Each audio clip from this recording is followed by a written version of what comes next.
Hello ladies and gentlemen, welcome to a FIFA 21 web app trading and trading tips video. Now you might sort of go, oh Matt, this is interesting because you don't normally give too many trading tips and things like that. But yeah, this year we're kind of going to focus on trading quite a lot. I'm not going to sink many FIFA points in this year. I think we're going to go 24k FIFA points and that's kind of it for the whole year. Some people might say, that's still quite a lot of points, but realistically that is nothing really compared to the majority of like YouTubers and content creators, etc., online, and quite a lot of other people. So best way to start with the web app. What you want to do, right, is pick a good nation. You go into the web app, you'll get, welcome back. You might get some welcome back packs, but originally you have to start up by picking like your home and away kit, the nation that you want to start with, and you get like a crest. You used to be able to... Did you used to be able to pick a stadium? No, I don't think you did. You maybe used to pick like a loan card, didn't you? So what you want to do is go in and pick some... you might go in and think, oh, I'm from England, I'm going to pick England. I'm from Germany, I'm going to pick Germany. I'm from France, I'll pick France. Or you might think, oh, my favourite player plays for this country. Or, oh, I might fancy picking Ronaldo if I'm going to pick Portugal. Never going to happen. But the best way you can do this is think about the SBCs. So think about the squad building challenges, and you go with the basic ones and the advanced ones. Now, the basic ones are pretty easy because these are normally done by putting in like 3 or 4 bronze players, and then it goes up and it goes up. Now, that's quite simple. That's quite straightforward. Now, you might sort of say, oh, why does it matter what nation I pick? It's not life-changing and game-changing whichever nation you pick. However, when you come to the advanced SBCs, if you take out National Pride and 4-Leaf Clover because they were newly added this year, I didn't do them on the PlayStation account this year because I was mainly Xbox. But hybrid leagues, hybrid nations, league and nation hybrid. Now these quite often require loyalty as well. One of them, I can't remember exactly which, requires something like 11 loyalty. Now, we all know from back in the past, or if you are new, there used to be a loyalty glitch where you could go into a squad battles match with the 11 players you want to get loyalty on. You kick off, you quit the game, shut the game down, reboot it, you would get, or you just quit 10 games in a row against the AI. Yes, you get 10 losses, but you get loyalty because those players have played 11 games, or 10 games, sorry. That's one way of doing it. Now, another way to think about this is the big players that get used quite a lot. So for the ones where you need nations, it's like 11 different leagues, but one nation. So you want players that are from Brazil, from France, from Argentina. They're kind of your main 3 nations, especially Argentina and Brazil, because there's Argentinian and Brazilian players worldwide in nearly every single league. I'm not going to dive in and say they're in every single league ever, but they are in a lot of different leagues that make these hybrid squads very easy to do, very easy to complete. Now that's why you might find players like Zabaleta, for example, are quite expensive. You look at those kind of players. But what you want to do is when you go into the web app, you want to start off by doing your basic SBCs. Complete those. They should be fairly straightforward. I think there's only one that's slightly problematic towards the end. Again, I've said this on other videos. I will be releasing SBC guides, squad building challenges guides, because some of you people that are watching on YouTube might be brand new to Ultimate Team. Some of you might have been here from the beginning like me. I'm a FUT founder. On this account, I'm established in March 2018. On my Xbox account, I'm a FUT founder. So I've been playing since FIFA 09, when it was like $14.99. You had to buy an add-on to play Ultimate Team. So, been a long time. After you do the basic SBCs, you jump into the advanced. Now, like I said, hybrid leagues, hybrid nations, league and nation hybrid. These pay out with some 45k packs, 50k packs, some 55k packs, and some coin rewards as well. So these are massive to jumpstart your club. Remember, if they do bring out league SBCs as well, you kind of want to keep what you can. But early on, it's to kind of get players in and try and sell them to make coins for investments, etc., going forward. It's difficult to work out in advance at the moment. We'll have videos for those, like I said. So do subscribe to the channel if you want those SBC helps. I do a lot of SBC help and a lot of SBC sort of cards. We'll move into a position-specific trading tip. If you look at, this is just going to be the first one I can think of, Premier League left backs. So you might sort of look at these and go, oh, okay, I'm not building a Prem team, so this doesn't bother me.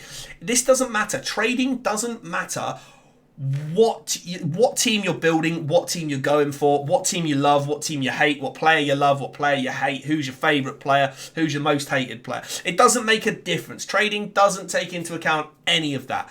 Trading is basically planning which players are going to be purchased by a lot of people, so are in high demand, and then trying to buy them on low prices on certain days of the week, which we'll go into in the future, and then selling them on certain days of the week. So there are some trends to do with trading where you could buy them on a Monday morning, for example, in the UK. Everything I say is based on UK time, by the way. So if you were to buy it early morning at like midnight, 1 a.m, I think it is, when squad battle rewards come out, players have all those players that they get from the packs. They want to just get rid of them and make some quick and easy coins. So you might find players listed for a bit cheaper. Obviously, Thursdays are the major one with rewards, assuming EA stick with the same Monday for squad battles, Thursday for Div Rivals and Weekend League. Those are the big days for buying players and flipping them. So flipping a player is basically buying them for, say, let's say, I don't know, 1,000 coins and then selling them for 1,500 coins. You'll make a quick profit by flipping that card. So you have it and then you flip it and it's gone. So that's what you do. So you'll sort of see, maybe I should come up with some trading, a video with sort of trading slang as well, which will help you guys out. But let's look at these left backs. So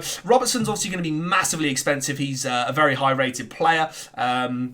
He's actually not the best defensively because 81 defense is good, but he's a very good player. You want to look at something like pace in like left and right back. So you can look at any league. You could do Premier League, French League, Spanish League, Italian League, German League. They're the major five. So Premier League, Liga 1, which I think is called like the Uber Eats League or something now.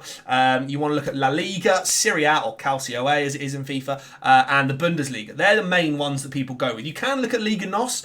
You could look at maybe the Chinese League, the CSL as well, maybe even the MLS if people want to go for those, but I'd maybe stick with the top five. They're the easiest ones to trade. If you look in the Premier League, there's quite a lot of left backs, okay? The only other left back on the next page really worth talking about is Masuaku.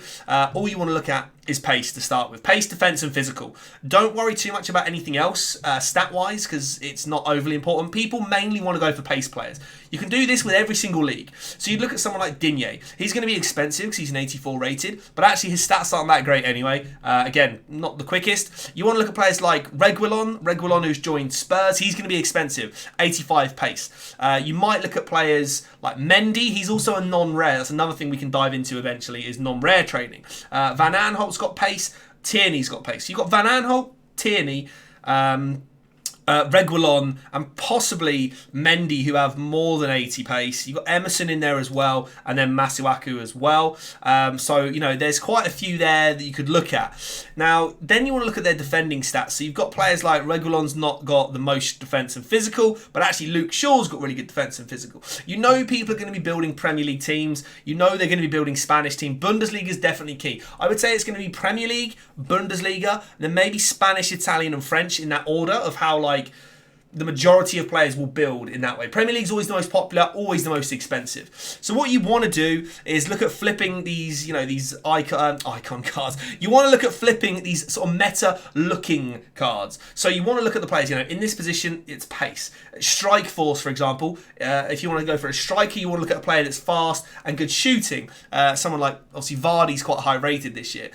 Someone like Calvert-Lewin's quite good this year because he's got good pace, good physical as well, but he's got good shooting. So look at any of these. You want to try and buy them. Remember, on the trading, there is a 5% market tax that EA take from you. So if you sell a player for 1,000 coins, the easiest way to work it out is whatever you sell him for, divide it by 10. So 1,000 divided by 10 is 100, and then just cut it in half, so it's 50. So if you sell a player for 1,000 coins, you're only going to pocket 950. Okay. So remember, if you buy the player for 950 and sell him for 1,000, you might go, oh, I've made 50 coins. You've actually broken dead even. You've made no coins. You've lost no coins. So that's why it's important to know that. Make sure you keep that in mind whenever you buy a player. Always try and make, I would say, if you can make 10% profit the whole time. So if you bought a player for, like I said, if you bought a player for, let's say, 900 coins, you want to try and make 10%, which is 90 coins. You want to try and sell that for probably 1,100 coins at least. It can get quite complicated, but it's really, really quite simple. Whatever you buy it for, just think, whenever I sell it, it's 10%, I lose 5%, sorry. So if you sell for 1,000, you actually pocket 950 yourself. So when you buy a player, let's pretend that, I don't know, you want to buy some Cresswells, you want to trade with Cresswell. Let's say he's going for 900 coins every time. You buy him for 900 coins. If you sell him for 1,000, you've made 50 coins. If you can sell him for anything higher than that, you've obviously made even more profit. There's also sniping techniques as well. We can go through that at some point. But this is the best way to start. Like I said, you can start with left backs and right backs. They're always really, really good. But yeah, it's difficult. You also want to keep an eye on players with price ranges that might be quite messy. So, You know, you might get someone like Reguilon where EA go, oh, maximum price 10k. This card's going to be worth more than 10k for sure because he's a very good player in a very good league. He's also got easy links because he's Spanish. Remember, players like Zinchenko are going to be impossible to make in a hybrid in a way because of his nation. It's quite awkward. You know, Davies, awkward nation. Kolasinac, awkward nation. You know, it's just awkward to link those players to players around them. You've got to think of that as well. So think of people like Luke Shaw could be good because you can branch him into any English player at all. You know, Alonso and Reguilon, and I think Johnny's actually moved away from Wolves, I believe. You know, Emerson can link into an Italian league team, Digne can link into a French league team, etc., etc. So it's very important to keep an eye on those as well. Now, you've got to remember as well, there's a lot of players that are going to be in starter squads online. So basically, just think, if you've seen any content creator, Twitch, Twitter, YouTube, whatever, everyone's been building starter squads. You might even see your friends have done it. Do make sure you keep an eye on players that regularly appear. So you might see, like, in the Bundesliga, we've got players like Zachariah. I've actually got some written down. Like Alphonso Davies is in everybody's starter squad. He's going to be like 50 to 90k at least, I reckon. He's going to be so expensive. But Zachariah, Sabitzer, Lema, and Babu, Upamecano, Akanji, players like that in starter squads. You might even be able to look at, like, Premier League centre-backs, for example. If you look in the Premier League, you might be looking at players like Joe Gomez, Soyuncu might be in a lot, Sanchez and Rudiger. Keep an eye on those because they're the players that are going to be in high demand. So anyone you think is going to be in high demand, obviously Van Dijk, but he's like stupidly expensive. You've got other players in like La Liga, as Llorente, which is quite a popular card. I'm seeing quite a lot. Emre Can in the Bundesliga. There's a lot, and you've got to think, say you were going for Babu, you've got to think of triangles that will go in as well. So you might have, there's a triangle, you can get a Kanji in centre-back, Zachariah in CDM. That's a perfect link to all Bundesliga and Switzerland. So there's things like that to keep an eye on. I will have some more in-depth trading with certain players coming very soon. So if you have enjoyed this video, do let me know. Yeah, leave a thumbs up, sub if you're new, leave some comments. Is there anyone you're keeping an eye on? Are there anybody I should know to keep my eye on? How are you going to plan your time as well? I will keep coming up with these trading tips and guides as well as we go. If there's any more details you want, do let me know. And I'll see you on another video very soon.